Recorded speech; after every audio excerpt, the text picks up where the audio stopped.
Bismillahirrahmanirrahim. Assalamualaikum warahmatullahi wabarakatuh. Pemirsa MTA TV dimanapun Anda berada. Alhamdulillahirrabbilalamin. Puji syukur kehadirat Allah Subhanahu wa Ta'ala. Di mana kesempatan siang hari kembali kita dipertemukan dalam keadaan sehat walafiat. Dan bagaimanapun keadaan Anda, semoga dalam keadaan yang terbaik untuk kesempatan hari ini.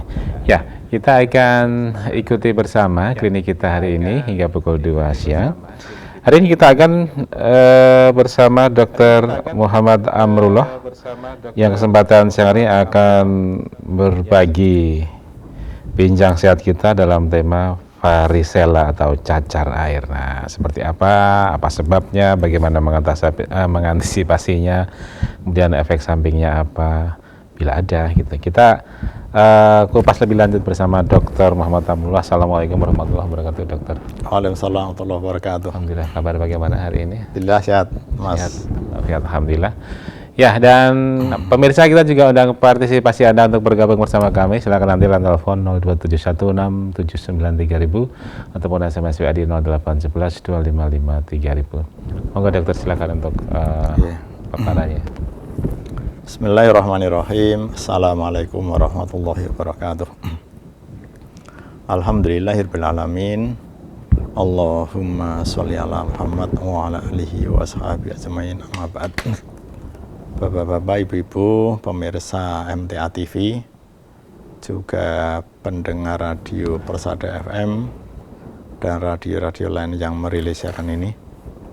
Alhamdulillah, kembali pada Sabtu siang ini ya, kita kembali berada dalam satu fragmen acara kita di MTA TV, bincang-bincang kesehatan dalam acara klinik kita. Mudah-mudahan apa yang akan kita sampaikan 1 jam ke depan bermanfaat untuk kita semuanya dalam rangka ibadah kita pada Allah Subhanahu wa Ta'ala. Sebagaimana sabda Nabi bahwasanya salul afiyah ba'dal yaqin. Jadi mintalah kesehatan setelah keimanan. Jadi dari sini kita bisa mengambil satu ibrah, satu pelajaran bahwasanya memang kesehatan itu satu hal yang didamba-damba oleh setiap manusia, terutama juga orang-orang beriman tentunya. Nah, di sini kita dari acara klinik kita akan berbicara sedikit tentang salah satu penyakit ya yang mungkin tiap saat ini ada beberapa atau banyak ya menjangkiti dari warga kita ya atau masyarakat sekitar kita, yaitu tentang cacar air atau dari dalam bahasa medisnya itu varicella. Tapi kalau bahasa lokal kita mungkin menyebutnya dengan cangkrangan itu ya, cangkrangan itu ya. Ini mungkin banyak terjadi ya, banyak menjangkiti masyarakat sekitar kita. Atau bisa jadi mungkin anak-anak kita juga ada yang kena gitu. Slide bisa dibuka, Mas. Jadi cacar air atau varicella cara medis adalah penyakit menular yang disebabkan oleh virus ya, ini virus ya. Jadi namanya varicella zoster. Virus itu mungkin jumlahnya ada ribuan atau jutaan ya. Baru saja kita belum lama juga belum selesai ada namanya virus COVID ya. Coronavirus disease ya. Ini varicella ini juga salah satu penyebabnya adalah juga virus ya. Jadi tapi nama virusnya virus varicella zoster. Dan penyakit ini ditandai dengan gejala berupa ruam kemerahan, jadi bintik-bintik merah ya, berisi cairan. Awalnya itu cairannya bening ya, yang terasa sangat gatal di seluruh tubuh. Ya. Penyakit cacar air ini ya nanti memang istilahnya banyak ya. Kalau bahasa lokal kita adalah cangkrangan, kalau bahasa medisnya itu varicella, atau mungkin juga bahasa Inggrisnya itu chicken pox gitu ya. Chicken pox itu cacar air. Pernah menjadi penyakit yang umum terjadi pada anak-anak. Tapi setelah vaksinasi ya secara masif dilakukan, maka kasusnya bisa berkurang secara bertahap. Ya.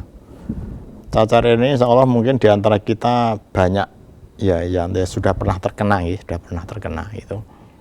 Boleh jadi mungkin diantara putra-putra bapak ibu saat ini ada yang baru kena ya, atau di antara orang dewasa pun juga baru saya ada yang kena juga ya.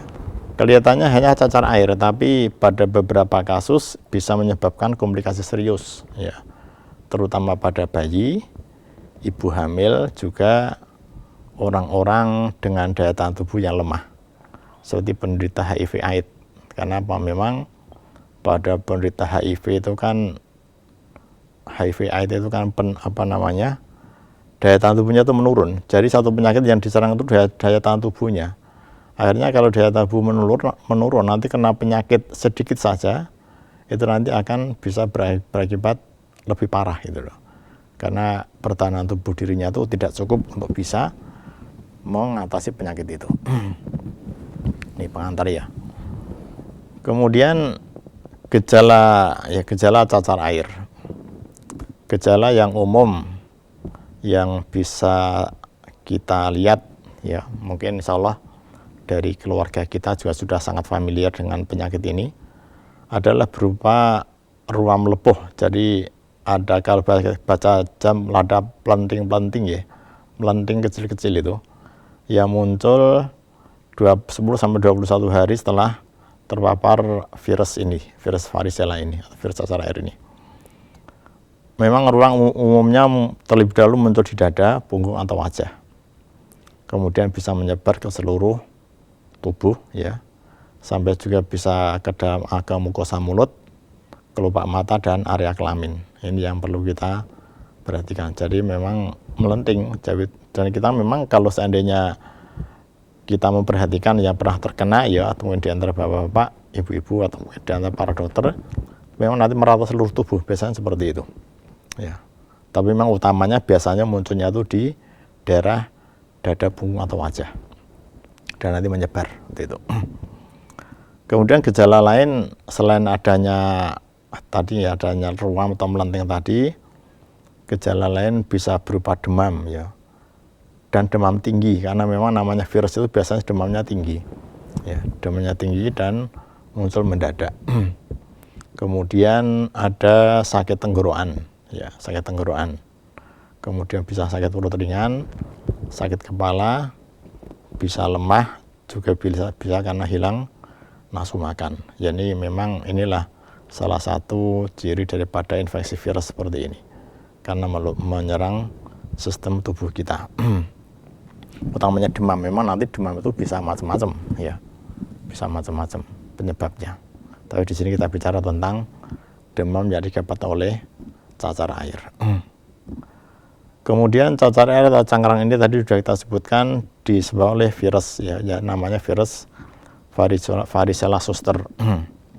Jadi varicella ini merupakan virus herpes yang dikategorikan dalam kelompok organisme penyebab infeksi seperti hanya herpes genital, nanti genital di daerah kelamin ya. Dan virus ini juga bisa menular dengan sangat cepat ya, dan mudah melalui udara ya, saat penderita itu batuk atau bersin, serta ini juga kontak langsung dari lendir, air ludah, atau cairan dari ruam. Nah, ini kan biasanya kan yang utama memang yang kelihatan itu ruam itu, ada melenting-melenting itu yang berair ya. Itu nanti kalau pecah ya, kalau nanti terus kontak dengan anggota keluarga lainnya satu rumah, bisa terkena. Dan ternyata tidak cuma itu, kalau nanti dia tuh punya cacar air tapi juga ada penyakit yang lain ya, mungkin dari ada batuk pileknya, ada sakit tenggorokannya, kemudian memicu batuk ya, nanti bisa juga pengaruh dari batuk atau bersin yang tidak tertutup, kemudian kontak langsung dengan lendir, itu terus bisa menyebabkan tertular seperti itu. Kemudian ini yang perlu kita perhatikan juga pada bayi ya. Kemarin baru saja di di klinik ada bayi umur 4,5 bulan ternyata juga terkena cacar air ya. Ini juga perlu 4,5 bulan terkena cacar air. Jadi ini juga perlu menjadi perhatian buat kita ya, bagi para ibu-ibu ya, ibu-ibu yang punya anak kecil. Dan juga resiko cacar air ini lebih tinggi ya terkena pada orang-orang dengan kondisi berikut, antara lain yaitu belum pernah terkena cacar air. Ya memang kalau sudah terkena ya itu biasanya sudah punya kekebalan atau punya antibodi, bahasanya seperti itu. Ada memang yang menyebutkan itu nanti penyakit seumur hidup, tapi ternyata dengan berkembangnya waktu ya sudah pernah terkena pun bisa terkena lagi, tapi memang gejalanya tidak seberat yang pertama karena memang sudah punya kekebalan tadi. Seperti yang sekarang kalau saat ini kita COVID ya, belum pernah kena COVID dan sudah divaksin kemarin, vaksin COVID, ternyata sudah divaksin 2 kali, ternyata juga tetap masih kena gitu loh. Masih kena. Akhirnya ya kena, termasuk saya sendiri sudah vaksin 2 kali terus ternyata kena juga. Tapi ternyata karena sudah punya imunitas, sudah punya antibodi dari vaksin COVID, ya gejalanya tidak seberat bagi yang belum pernah divaksin atau belum pernah kena sebelumnya itu. Yang kedua juga belum menerima vaksin cacar air, jadi kan kontennya cacar air ya, atau vaksin varicella ini. Kemudian memiliki daya tahan tubuh yang lemah, tadi sudah kita sebutkan. Jadi orang-orang dengan daya tahan tubuh lemah mungkin karena dari kanker ya, atau karena dari punya HIV/AIDS atau AIDS. Kemudian orang-orang yang menggunakan obat kortikosteroid ini hati-hati ya, atau menjalani kemoterapi. Jadi kortikosteroid itu obat anti peradangan sebenarnya ya. Memang itu nanti biasanya banyak sekali ya dijual di apotek, terus untuk sebagai menghilangkan pegel-pegel ya, menghilangkan panas seperti itu. Tapi itu sebenarnya secara umum bisa menurunkan imunitas seperti itu loh. Jadi bagi pemirsa ya, yang bahasanya itu sering kali ya membeli obat-obatan bebas di apotek, itu juga perlu diperhatikan seperti ini. Itu boleh jadi di antara yang dibeli itu ada yang kandungannya kortikosteroid. Itu hati-hati karena itu nanti bisa menurunkan daya tahan tubuh. Jadi memang sebaiknya kalau obat itu ya kepada ahlinya. Kalau bahasa agama itu kan fas'alu ahla dzikri in kuntum la ta'lamun. Maka bertanyalah pada ahlinya jika kamu itu tidak tahu. Jangan sekedar beli terus nembak sana sini, akhirnya terus nanti terjadi hal yang tidak diinginkan. Atau menjalani kemoterapi. Jadi kemoterapi itu biasanya pada pasien-pasien yang menderita kanker ya, bisa mendapat kemoterapi, itu juga nanti bisa menyebabkan penurunan imunitas. Maka inilah beberapa hal yang orang-orang yang memiliki daya tahan tubuh yang lemah. Kemudian yang berisiko terkena juga bekerja di fasilitas umum seperti di sekolah atau rumah sakit ya, ini karena memang kalau rumah sakit namanya rumah sakit, jadi kan memang banyak penyakit. Maka kenapa di rumah sakit itu pun untuk jawab jenguk pun juga itu dibatasi umurnya, jangan sampai anak-anak kecil ya yang tidak berkepentingan nanti ikut jenguk orang sakit di rumah sakit, nanti pulangnya malah sakit ya, seperti itu. Itu dari rumah sebenarnya sudah memberikan satu rambu-rambu yang bisa menjenguk itu yang tentunya dewasa, yang sudah tahan tubuhnya sudah bagus ya. Anak-anak yang tidak berkepentingan sebaiknya jangan sampai dibawa ke rumah sakit ya, walaupun sudah untuk alasan menjenguk. Kemudian juga di sekolah, karena memang sekolah atau di pasar boleh jadikan itu kan memang tempat-tempat yang banyak berkerumun ya. Kalau banyak berkerumun nanti banyak bersinggungan, banyak bersenggolan ya. Nah, bersentuhan ya otomatis nanti karena ini tadi sifat penyakit ini tadi penularannya bisa lewat udara ya, atau lewat cairan ya, sangat mudah untuk terkena karena dari efek kontak tadi. Atau juga ini berusia di bawah 12 tahun karena memang untuk anak-anak itu masih daya tahan tubuhnya masih belum matang, seperti itu. Ini beberapa hal penyebab dari cacar air yang perlu kita waspadai untuk menjadi pelajaran buat kita. Kemudian ini walaupun penyakit ini ya istilahnya itu tidak sampai parah, dalam beberapa hal di Indonesia ini belum pernah ada, atau seandainya jarang sekali ada Kalau sampai meninggal jarang sekali ada.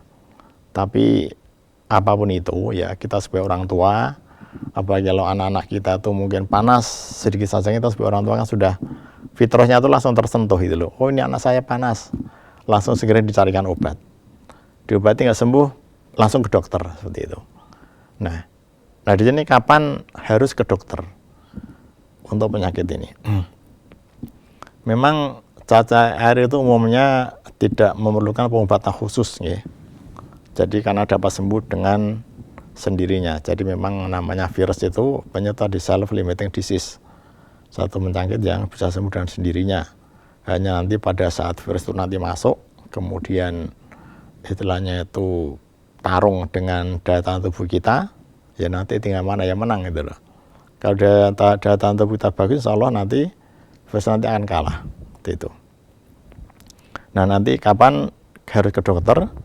Pemeriksaan dokter ya harus tetap dilakukan apabila anak kita mengalami ruam cacar air tadi atau mungkin gejala lain dari cacar air, karena memang gejalanya nanti tidak hanya sebatas dari munculnya bintik-bintik tadi, ya bintik-bintik berair tadi. Jadi beberapa gejala tertentu yang perlu kita waspadai ya untuk ini, antara lain kalau seandainya demam lebih dari 4 hari. Nih, karena memang demam kalau lebih dari 4 hari itu nanti arahnya bisa kemana-mana, tidak hanya karena dari cacar air.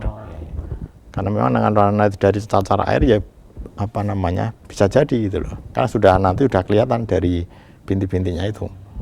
Tapi demam 4 hari nanti bisa ke arah tipes, bisa ke arah demam berdarah ya, atau penyakit yang lain seperti itu. Kemudian batuk parah dan sesak napas, ya, ini juga perlu kita perhatikan. Jadi kalau seandainya mungkin di antara anak-anak kita yang, kan anak-anak sekarang ini kan paribasannya itu mudah sekali ya terkena batuk pilek.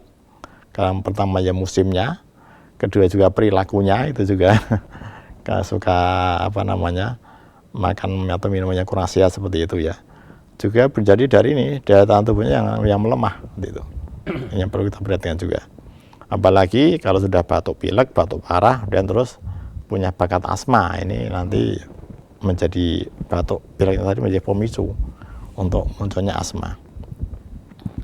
Kemudian ruam menjadi sangat merah, bengkak, nyeri ketika disentuh, teraba hangat dan mengeluarkan nanah.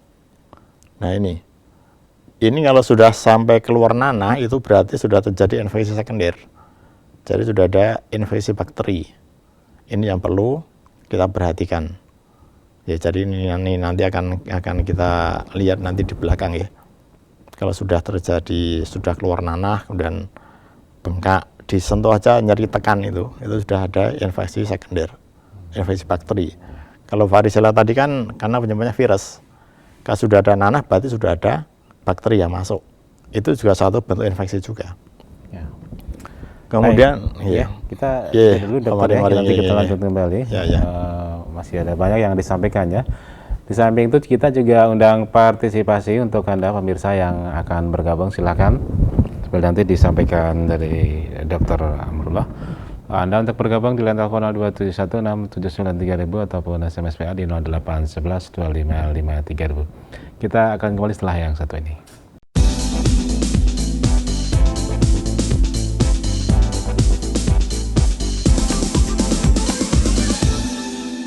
Baik, terima kasih Anda masih bergabung bersama kami dalam klinik kita hari ini. Pemirsa, kita masih lanjutkan bincang sehat kita di klinik kita bersama Dr. Muhammad Amrullah yang kita masih bahas varicella atau cacar air atau cangkrangan kalau kita biasa dengarnya. Tadi menarik bincang dengan Dr. Amrullah ketika break bahwa kalaupun ini sudah disembuhkan, virus tetap berada dalam tubuh kita. Dan nanti satu saat bisa muncul dompo, begitu ya dok? Ya, jadi seandainya ini kan memang sifatnya kan self-limiting disease ya, virus itu. Tapi begitu kita itu sembuh, bukan berarti terus virus itu mati semuanya, juga tidak. Virus itu nanti akan mencari celah, mencari jalan, kemudian berdiam di dalam tubuh kita. Biasanya di saraf, di sel-sel saraf itu. Saraf koronodorsalis bahasanya itu. Kemudian nanti pada dia itu dorman itu tidur istilahnya itu. Jadi virus ini tidur ya, nanti dengan pada satu kondisi tertentu, entahkah pada saat karena daya tahan tubuh melemah, nanti bisa bangun lagi. Nah, bangun lagi terus nanti ke permukaan kulit ya, dan menginfeksi namanya dumpo itu yang biasa kita dengan namanya dumpo, herpes zoster. Mana namanya dumpo itu biasanya kan ini apa namanya sesuai dari dermatom kulit. Jadi dermatom pamane di daerah apa namanya ini pinggang gitu ya. Jadi nanti setengah lingkaran itu loh dari depan ke belakang. Terus itu sesuai dengan dermatom kulit seperti itu. Tapi itu nanti dinamikanya bagaimana, terus kapan itu dumpo itu bisa muncul ya memang masih perlu kajian lebih mendalam. Tapi intinya bahwasanya bagi yang pernah terkena cacar air ya varicella ini, virusnya itu bisa itu tadi tetap berdiam dalam tubuh kita dan nanti suatu saat bisa bangun lagi terus menyebabkan terjadinya dumpo tadi. Seperti itu. Ya. Baik. Kita undang kebersamaan Anda untuk bersama kami dalam klinik kita hari ini. Pemirsa, silakan line telepon 02716793000 ataupun SMS online di 08112553.000. Boleh sekitar cacar air ataupun cangkrangan ataupun varicella hari ini yang kita ketengahkan, atau melebar dikit juga boleh ya dok ya untuk pertanyaan. Silakan di SMS maupun di WA. Sambil menunggu atensi ini dokter, mungkin ada yang ingin dilanjutkan lagi dari paparannya. Oke, tadi sudah kita lanjutkan bahwasanya kapan kita itu perlu segera ke dokter nggih. Jadi antara lain memang penyakit ini kayaknya tidak begitu parah itu, tapi tetap harus menjadi perhatian kita. Terutama untuk anak-anak, karena biasanya kita tuh ya orang tua anak panas sedikit aja langsung ke dokter gitu. Sudah kita sampaikan tadi bahwasanya yang perlu ke dokter seandainya panas ya lebih dari 4 hari, dan ada batuk, sesak nafas, kemudian sakit kepala berat atau anak rewel banyak itulah, dan muntah-muntah terus linglung ya. Kemudian nanti terus ruam menyebabkan seluruh tubuh. Itu nanti kan juga tetap berpengaruh, nanti bisa menjadikan dehidrasi seperti itu. Ini karena kan cairan banyak yang pecah tentu deh. Itu yang perlu. Kemudian kalau tentang diagnosa cacar air nanti sama pengobatan itu insya Allah ya yang lebih baik ya kalau kita tuh ke dokter mawon, ke dokter saja, karena itu memang bahasa agamanya kan bertanyalah pada ahlinya. Kalau kamu tuh tidak tahu tentang obat-obatan, jangan istilahnya tuh mengobati sendiri ya, ke dokter insya Allah lebih aman karena kita tidak tahu, mungkin obat seketika sembuh tapi kita tidak tahu efek sampingnya. Itu nanti yang paling tahu dokter. Kemudian kita langsung beranjak ke perawatan mandiri. Ya, ini yang bisa kita lakukan di rumah ya, bagi para ibu atau bapak atau anaknya atau dirinya yang terkena. Karena banyak cacar ini memang tidak hanya pada anak-anak, dewasa pun juga bisa kena, tapi memang rata-rata biasanya itu pada anak-anak. Jadi cacar air yang terjadi pada penderita dengan daya tahan tubuh yang lemah memang tidak memerlukan pengobatan khusus. Namun ada upaya mandiri yang bisa kita lakukan untuk membantu meringankan gejala. Ini. Yang pertama adalah memperbanyak minum ya, serta mengkonsumsi makanan yang lembut dan tidak asin atau asam. Kenapa perbanyak minum? Karena itu tadi cairan tubuh kan menyebar lewat pelenting-pelenting tadi. Itu otomatis sedikit banyak juga mempengaruhi, mengurangi cairan yang berada dalam tubuh kita. Tuh ya. Kemudian kenapa mengkonsumsi makanan yang lembut agar mudah dikunyah ya. Dan juga tidak asin atau asam, karena mana asin atau asam itu kalau seandainya nanti varicella itu nanti di daerah mulut ya, tadi ruang ada luka. Jadi ini luka nanti kalau kena asam, kalau kena asin kan juga semacam iritatif gitu loh. Jadi perih kan itu.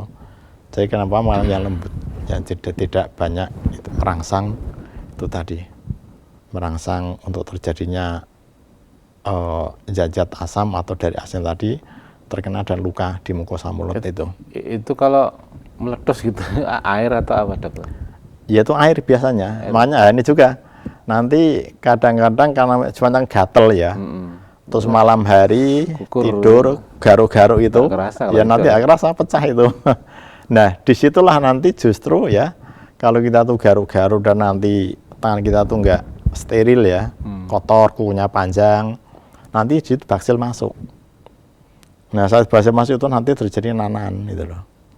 Kalau terjadi nanan nanti berarti sudah ada infeksi sekunder, nanti seandainya sembuh bekasnya juga jelek. Jadi banyak bisa ini, bisa apa namanya, semacam apa itu, legok-legok itu ya namanya ya. Ada bekasnya lah gitu. Ya kita lanjutkan dulu ya. Kemudian hindari menggaruk ruam atau luka cacar air karena meningkatkan risiko infeksi ini tadi. Risiko infeksi karena apa? Karena yang alat untuk menggaruk kan kita tidak tahu. Kita mungkin juga tidak terbiasa ya. Seandainya tidur nanti harus cuci tangan dulu pakai sabun ya. Kecuali sudah disiplin jadi disiplin ya. Tapi yang tidak, kalau tidur itu tadi garuk-garuk ya, yang berair tergaruk ya nanti pecah dan nanti baksil masuk di situ. Nanti sangat mudah terjadi infeksi sekunder tadi, nanti menyebabkan nanan tadi.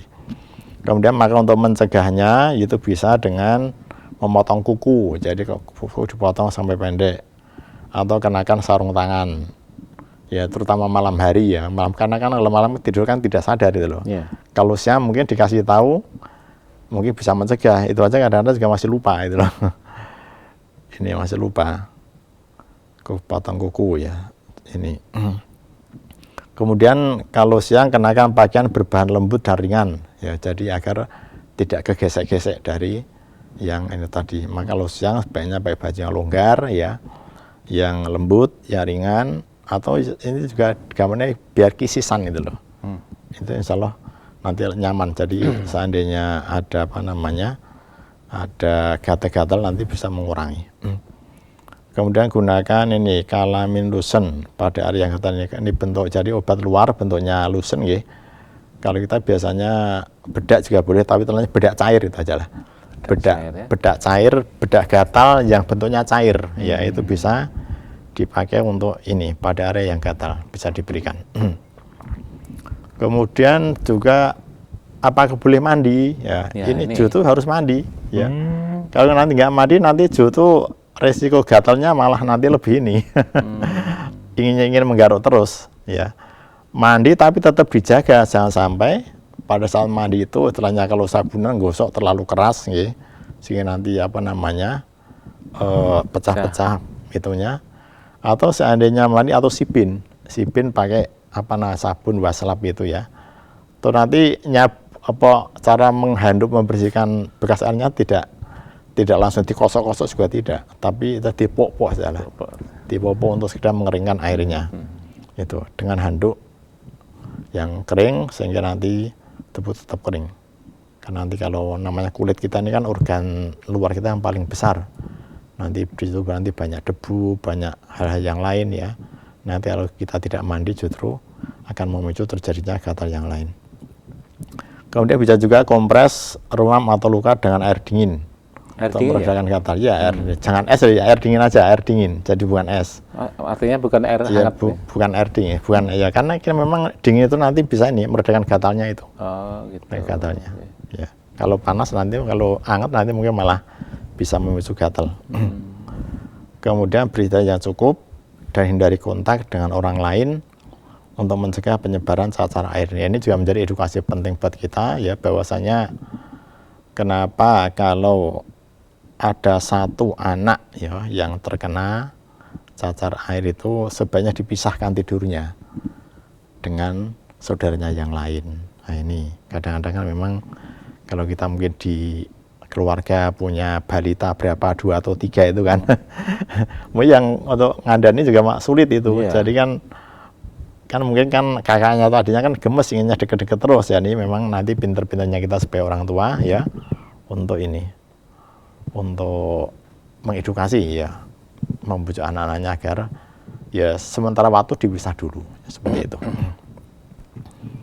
Kemudian ini beberapa yang perlu kita perhatikan juga komplikasi. Jadi komplikasi daripada cacar air ini juga perlu harus kita perhatikan. Jadi saya sebutkan di depan tadi bahwasanya setelah sembuh dari cacar air pun, jadi dari varicella ini, virus ini akan tetap berada di dalam tubuh kita. Jadi nanti setelahnya tuh ngendon ya di dalam sel saraf. Kemudian virus tersebut dapat aktif kembali beberapa tahun kemudian dalam bentuk penyakit namanya herpes zoster. Herpes zoster itu kalau bahasa awam cacar ular ya, kok cacar ular ya. Atau bahasa awam kita, bahasa lokal kita namanya dumbo itu. Ya ini, dumbo ya. Kemunculan ini herpes ini dialami oleh orang dewasa yang pernah terkena cacar air atau pernah terkena ini, terutama mereka yang memiliki daya tahan tubuh yang rendah. Biasanya banyak gini nanti pada orang-orang tua ya, udah lansia dan nanti terkena dumbo ini nanti yang jadi masalah ya, nanti salah lain kali bisa kita sampaikan tentang dumbo ini ya, cara dan di kesempatan lain. Nanti ada namanya neuralgia postherpetik. Jadi ada nyeri saraf karena setelah kena dumbo itu tadi. Itu nanti juga kadang-kadang sangat sulit disembuhkan dan sangat mengganggu bagi orang-orang tua yang sudah lanjut. Karena nanti kadang-kadang sangat mengganggu tentang produktivitas tidurnya. Jadi orang tidur dan sebagainya. Ketika masa penyembuhan ini ada makanan atau yang harus dihindari, dokter? Kalau secara umum ya, gatal. Makanan biasa saja, terutama tadi ya asin sama asin sama asam tadi ya, itu untuk saat masuk ke mulut sehingga tidak mengiritasi itu. Kalau justru malah harus banyak makan makanan yang bergizi. Karena apa? Ini kan karena virus ya. Virus itu kan terus menurunkan daya tahan tubuh. Nah, agar daya tahan tubuh kita itu bagus ya, makannya bergizi, itu saja. Hindari makanan yang merangsang itu tadi, seperti asin, asam ya, atau mungkin terlalu dingin juga jangan. Buah, sayur biasa itu insya Allah sudah bagus ya. Ini. Kemudian komplikasi juga bisa dialami oleh bayi yang baru lahir ya, ini juga hati-hati ya. Bayi baru lahir juga bisa ya. Komplikasi penyakit cacar air rentan dialami oleh bayi baru lahir, ibu hamil, orang dewasa yang belum pernah terkena cacar air, dan orang dengan daya tahan tubuh lemah.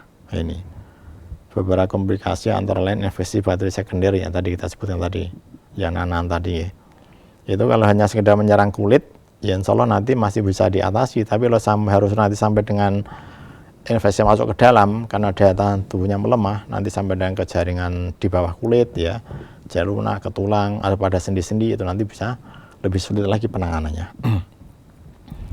Kemudian infeksi saluran darah atau sepsis ini juga perlu diperhatikan.